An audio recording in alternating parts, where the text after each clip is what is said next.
बिस्मिल्लाहिर्रहमानिर्रहीम। अस्सलाम वालेकुम दोस्तों, नई वीडियो में खुश आमदीद। दोस्तों, सियालकोट पाक फौज के असलहा डिपो में होने वाले धमाकों की अहम तरीन तफसीलात सामने आ गई हैं कि ये धमाके कैसे हुए, जबकि दूसरी जानिब भारत की जानिब से पाकिस्तान मुखालिफ और इन धमाकों के हवाले से कौन सा मनफी प्रोपेगेंडा किया जा रहा है उसकी भी मुकम्मल तफसीलात बताएंगे और इसके साथ ही मुल्क की मौजूदा सूरत हाल के बारे में भी बात करेंगे कि किस तरह से वजीर आजम पाकिस्तान इमरान खान ने सिर्फ 24 घंटों के अंदर अंदर पूरे खेल का पासा पलट कर रख दिया है। वीडियो की तफसील में जाने से पहले आप देख रहे हैं हकीकत की दुनिया डॉक्टर अली के साथ। हमारा चैनल सब्सक्राइब करके घंटी के निशान को दबाना मत भूलिएगा। इस वीडियो को ज्यादा से ज्यादा फेसबुक, व्हाट्सएप और सोशल मीडिया पर शेयर जरूर करें। शेयर और लाइक करने के साथ साथ कमेंट बॉक्स में पाक फौज जिंदाबाद, पाकिस्तान पाइंदाबाद और पाकिस्तान के गुमनाम हीरोज को सलाम का नारा कमेंट जरूर कीजिएगा। दोस्तों, पाकिस्तान में कोई भी वाकया होता है भारतीय मीडिया की जानिब से उसे खूब उछाला जाता है। जिस तरह से आपने देखा कि पाकिस्तान के अंदर ओपोजिशन जमातों ने पाकिस्तान में OIC के इजलास को चैलेंज करने की कोशिश की, तो इसके साथ ही भारतीय मीडिया पर ब्रेकिंग न्यूज चलना शुरू हो गई कि देखिए जैसा भारत चाहता था वैसा हो गया। पाकिस्तान के अंदर OIC के वज़राए खारजा का इजलास कैंसिल हो गया, पार्लियामेंट को हाईजैक कर लिया गया, पता नहीं क्या क्या फजूल किस्म की खबरें दी जाने लगी। लेकिन दोस्तों, आज सुबह सियालकोट गैरिजन के करीब असलहे के एक गोदाम में धमाकों की आवाजें सुनी गई और उसके बाद सोशल मीडिया पर जारी तस्वीर और वीडियोस में देखा जा सकता है कि बड़े पैमाने पर धमाके हो रहे हैं और भारतीय मीडिया में इसको लेकर प्रोपेगेंडा शुरू कर दिया गया कि पाकिस्तान की फौज भी दहशतगर्दों से महफूज नहीं रही। पाक फौज के असलहा डिपो पर दहशतगर्दों ने कब्जा कर लिया है, वहाँ पर धमाके हो गए, वहाँ पे पता नहीं क्या क्या हो रहा है। इस तरह की रिपोर्टिंग भारतीय मीडिया की जानिब से जारी थी। लेकिन दोस्तों, अब अहम तरीन हकायक भी सामने आ गए हैं। पाक फौज की जानिब से बताया गया है कि सियालकोट गैरिजन के करीब असलहे के गोदाम में शॉर्ट सर्किटिंग की वजह से आतिशज़दगी हुई। हादसे में कम से कम 2 अफराद जख्मी हुए हैं और अब सूरत हाल मुकम्मल कंट्रोल में है।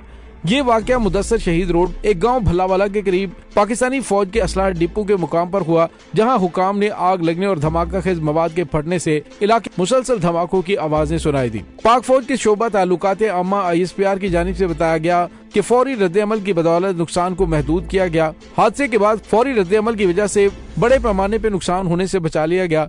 अब आग मुकम्मल तौर पे बुझ चुकी है। दोस्तों, पाक फौज ने इंडियन अकाउंट्स की जानिब से सोशल मीडिया वाक़े से मुतालिक प्रोपेगेंडा और झूठी खबरों की तरदीद की, जिसमें कहा गया था कि बड़े पैमाने पे नुकसान हुआ है। ऐनी शाहिदीन ने बताया कि सियालकोट के करीब इस मुकाम पर इतवार की सुबह 5:15 बजे के करीब आग के बायस जोरदार धमाके होने लगे, जिससे लोग घबराकर घरों से बाहर निकल आए और अहले इलाका को घबराहट और खौफ महसूस होने लगा। मुसलसल धमाकों की वजह से घरों की खिड़कियां लरज उठी और यके बाद दीगरे होने वाले धमाकों के बायस आग के शोले भी फिजा में बुलंद होने लगे। इस आतिशज़दगी के बायस इलाके भर में इन धमाकों की आवाजें काफी देर तक जारी रहीं और कुछ लोग अपने मोबाइल फोन पर इसके वीडियो क्लिप्स भी बनाते नजर आए।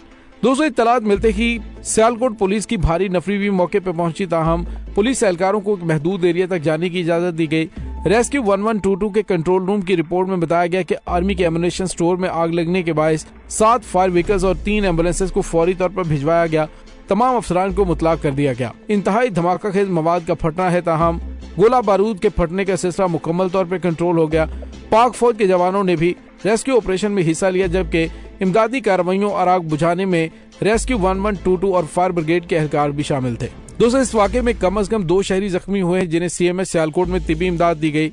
26 साल अल्लाह रखा को चेहरे पर जख्म आया, जबकि 35 साल कैसर जो कि दिल का मरीज है धुएं की वजह से बेहोश हुआ। ताहम जख्मियों की हालत खतरे से बाहर है। दोस्तों, इस हादसे में कोई जानी नुकसान नहीं हुआ। मुकामी इंतजामिया ने फौरी इकदाम करते हुए करीबी आबादियां खाली करवा ली और जैबकुआ के इर्द गिर्द 3 किलोमीटर के इलाके को सिक्योरिटी इदारों ने घेरे में ले लिया था। दोस्तों, वजीर दाखिला ने शॉर्ट सर्किटिंग को एक हादसा करार दिया है, लेकिन भारतीय मीडिया पर घरौना प्रोपेगेंडा शुरू किया गया कि पाकिस्तान के हथियार भी दहशतगर्दों से महफूज नहीं रहे, पाक फौज के असलाह डिपो पर दहशतगर्दों ने हमला कर दिया है वगैरह वगैरह। लेकिन दोस्तों, झूठ पर मबनी रिपोर्टिंग करना शायद भारतीयों का वतीरा बन चुका है। इसी वजह से जब भी पाकिस्तान के अंदर कोई इस तरह की खबर सामने आती है तो उसे खूब मिर्च मसाला लगाकर एग्जैजरेशन करके और मैनिपुलेट करके खबर को सामने पेश किया जाता है। दोस्तों, दूसरी जानिब पाकिस्तान की सियासी सूरत हाल में बड़ी तब्दीली वाक़ हुई है। गुज़िश्ता 24 घंटों के दौरान वज़ीर आज़म पाकिस्तान इमरान खान ने बड़े ही अहम तरीन फैसले लिए हैं और वो बड़े फैसले पाकिस्तान के बड़े मुफाद में हैं। दोस्तों, यहाँ पे आपको ये भी बताते चले कि आज वजीर दाखिला शेख रशीद ने प्रेस कॉन्फ्रेंस करते हुए कहा कि किसी में हिम्मत और जुर्रत है कि वो OIC कॉन्फ्रेंस में मुदाखलत करे। उन्होंने कहा है कि मैं आपको बता दूं कि उसका नतीजा क्या निकलेगा और उनकी चीखें आसमान तक सुनाई देंगी। ये पाकिस्तान की सलामती का मसला है। उन्होंने कहा कि मुझे इस बात का अफसोस है कि बिलावल, जिसके अभी सियासत में दूध के दांत भी नहीं टूटे, वो कह रहे कि हम धरना देंगे। शक्ल देखो अपनी, OIC के खिलाफ तुम धरना दोगे जिसमें 500 से 600 लोग आ रहे हैं। उन्होंने कहा मैं लानत भेजता हूँ आप पर जो OIC को नाकाम बनाने की कोशिश करता है। वो साम्राज्यी एजेंट है और भारत की ख्वाहिश को वो खबर बनाना चाहता है। शहबाज शरीफ के बारे में उन्होंने कहा शहबाज शरीफ ऐसा ना हो कि आपकी ये अचकन 10 साल के लिए निक्कर में तब्दील हो जाए।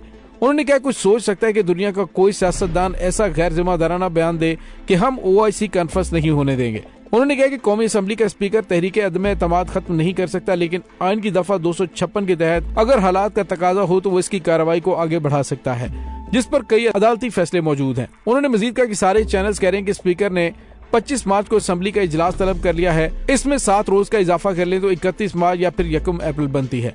उन्होंने कहा मेरा यकीन है और मेरा दिल गवाही दे रहा है कि हुकूमती इत्तेहादी भी मुशावरत के बाद इमरान खान के साथ चलने का फैसला करेंगे। उन्होंने कहा कि जो असली और नस्ली होगा वही इस वक्त इमरान खान के साथ खड़ा होगा। आज के बाद तमाम अहम इमारात की सिक्योरिटी 2 अप्रैल तक के लिए FC और रेंजर्स के हवाले कर दी गई है। दोस्तों यहाँ पे आपको ये भी बताते चले, वज़ीर-ए-आज़म पाकिस्तान इमरान खान की गुज़िश्ता 24 घंटों के दौरान की जाने वाली कोशिशों की वजह से अब वो खासे मुतमईन नजर आ रहे हैं, जबकि वो परेशानी जो 24 घंटे पहले कप्तान के चेहरे पर थी, अब वो तमाम परेशानी ओपोजिशन को लाहक होना शुरू हो गई है। दोस्तों यहाँ पे आपको ये भी बताते चले कि वज़ीर-ए-आज़म पाकिस्तान इमरान खान ने कहा है कि जो अरकान गलती कर बैठे थे आप वापस आ जाए, मैं आपको माफ कर दूंगा, आपके खिलाफ कोई कार्रवाई नहीं की जाएगी। उन्होंने कहा कि मुल्क में फैसला कुन वक्त आ चुका है। एक तरफ मुल्क के नामवर डाकू इकट्ठे हैं, जबकि दूसरी जानिब उनके खिलाफ 25 साल से जद्दोजहद करने वाला शख्स। उन्होंने कहा कि माजी में जब छांगा मांगा की सियासत की गई उस वक्त मुल्क में सोशल मीडिया नहीं था, अब छांगा मांगा के दिन चले गए हैं। अवाम अब इन तीनों के चेहरे जानते हैं। अब पाकिस्तान की अवाम बाखबर और बाशऊर हो चुके हैं और अवाम को मजीद ये बेवकूफ नहीं बना सकते।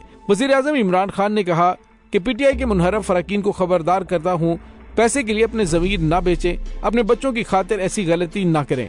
वोट बेचकर आप बदनाम हो जाएंगे और कोई शख्स आपके बच्चों से ताल्लुक कायम नहीं रखना चाहेगा। उन्होंने कहा कि मुझे तजवीज दी गई कि आपके पास तो कौमी खजाने का बहुत पैसा मौजूद है, आप भी पैसे खर्च करके अरकान को वापस ले आए।